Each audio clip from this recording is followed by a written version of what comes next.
So we're looking at the Alborosie dub station again.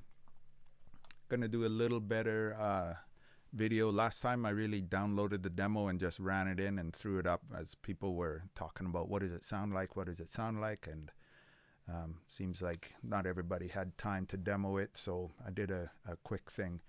This though, how I'm setting it up today is how I would actually set it up to use it, okay? And it's gonna give you this type of sound.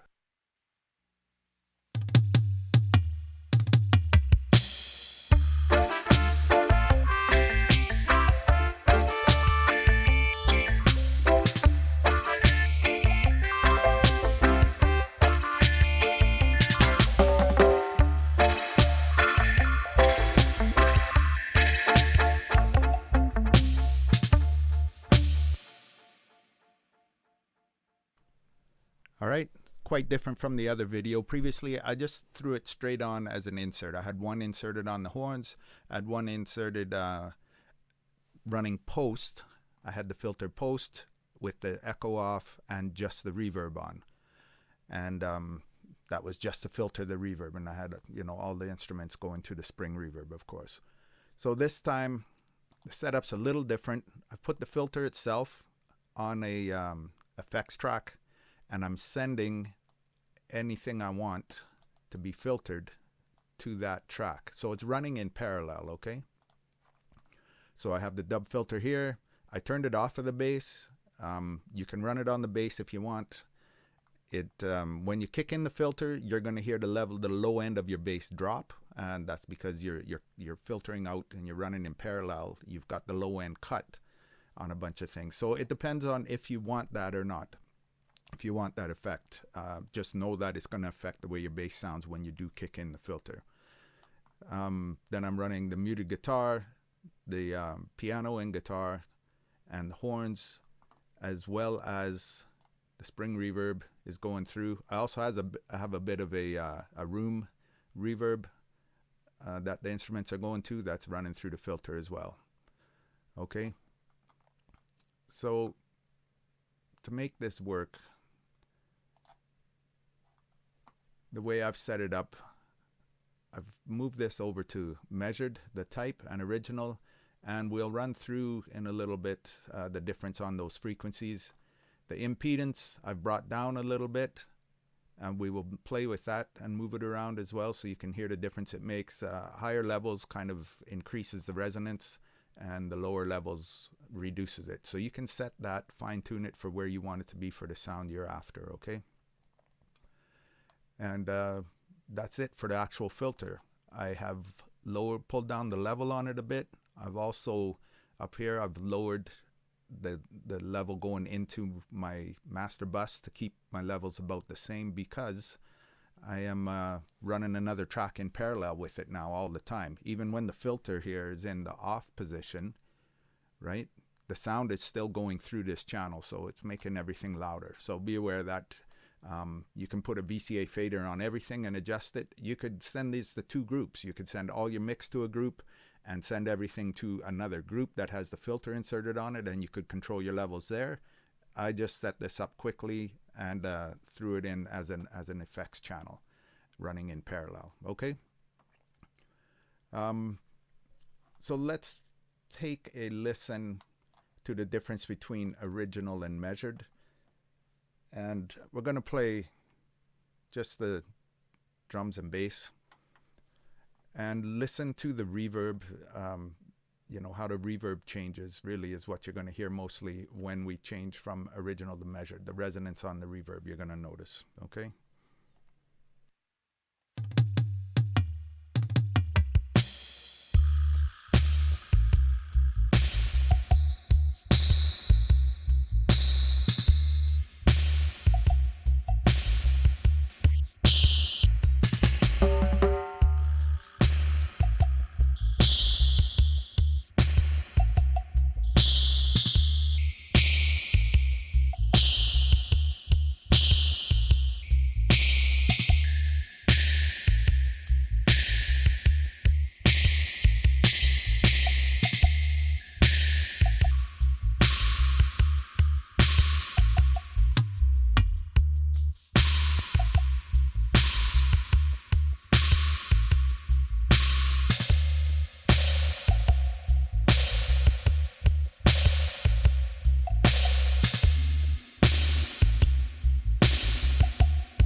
Okay, on the low frequencies, it's not affecting the reverb as much, of course. But if you listen to the kick, you can hear it. If I had the bass running through, you would hear it a lot more. So the bigger difference seems to be on, you know, the first 4 or 5 frequencies over here. You really notice a difference as to how the high frequencies are sounding. So which one you want to use, again, try them both when you set up your song, see how it works. For this, I like the measured because the high end is a little smoother. It's not quite as high, and it makes it a little more usable at the higher frequencies, honestly. Okay, now the impedance. Let's listen to that with the horns on, and we will put it to 0, and then we'll run it down. I'm just going to go to the extremes, okay, so that you can hear the difference.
Okay, so it's pretty obvious to hear the differences there. Again, you're going to set it up for your song and how you want it to sound. Depends on, you know, if you're using it as an insert, again, on a certain instrument. For instance, I like to insert it on horns because I like to sometimes send the effect, the filter, to actually go through the echo, right? Which you heard on the previous demo that I did.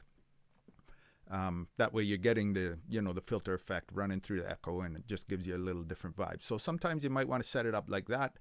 You might want to set up it up in parallel on your horns, as we did here, and run both of those to a group and run that effect then through your echo. You know, it's a plugin, so you can use as many as you want. I have a hardware filter. If you've seen my other videos, you've seen it, and you know, I have one. It's a single channel. It's not in stereo. I really like it. I like to use it. But you know, I changed a lot of times. I just plug it on the insert of the reverb, and I just use it in a few spots to get a little accent. Again, it depends on the effect I'm going after. So it definitely works really nice for that. Having this as a plugin, the sound of it is great, and you are able to use as many copies as you want. Insert it wherever you want. Run it in parallel. Don't run it in parallel. Do it whatever you want with it, and it gives you that great sound that you're after, that King Tubby vibes there. The other thing I did with the echo is I put a low cut filter on it on the way in. Okay, now there's no filter in the feedback path itself of the echo, so here's the echo. The echo is the only thing turned on here right now. Actually, I like to have a little reverb on the echo generally too. So yeah, it's a little dark sounding. It sounds really good. And if you know, I'm going to be using the straight sound at times as well, but sometimes I just want to cut the high end a bit, or sorry, cut the low end a bit, so that the echoes are a little bit lighter. The decays still get darker as they go because the filter is not in the feedback path, obviously, so you're not getting that low cut every cycle around of the repeat. But let's just play that for you. You might notice it the most on the snare. So.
So again, that should be pretty obvious there. You can set that up if you want. You want your echo sounding a little lighter, then just run a little low cut on the way in prior to it hitting the echo, okay? What else to discuss here? I don't think there's much else. I just wanted to really do this video as, you know, I've purchased the plugin now. I didn't use it in between the last demo and this. I just came and set up to do this. I'm using the same sound so that you can compare it to the other video. And yeah, I just wanted to run through setting this up in parallel and to say that's generally the way that you would set it up to get the sound you want, because you can control the depth of the filtering. On an insert, I mean, you're getting that hard filter no matter what. And there's no getting around that. And sometimes you want that effect. But if you want it more subtle, with this now, you control how much it is. You control the gain. You control the level of the fader, either with the gain here, or you control your fader on your insert, your effects, and you are then able to mix this into the level you want. Set your impedance up the way you want, decide which type you want, the original frequencies or the measured. Try them both out because they're quite different. And it's great to have that flavor. I mean, it's like, you know, having two effects here. You know, you could use one on, you could set up multiples of these through your song and decide which ones work better for which sounds, right? So it's as in-depth as you want to get with your setup. This is very basic. I'm using one filter and running everything through it. So let's just vibes this out a little bit. And thanks for checking out the video. Thanks to AudioThing. You know, he makes some great plugins, honestly, and appreciate him putting out something like this for, you know, us dub heads.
So that's it. Thanks for checking out the video. Last thing, I'm controlling this all with, I have MIDI capabilities on my mixer, so I'm using that to control everything. Definitely having some hands-on control over this is really nice. If you have any way to set it up for that, you're gonna like controlling this a lot more with some sort of a MIDI controller, some kind of knobs, rather than using your mouth. So if you haven't set up, you know, if you got a keyboard MIDI controller or something, you haven't set it up to control an effects unit, try it out for this. That's it, and I hope you all have a good day. Everybody stay safe.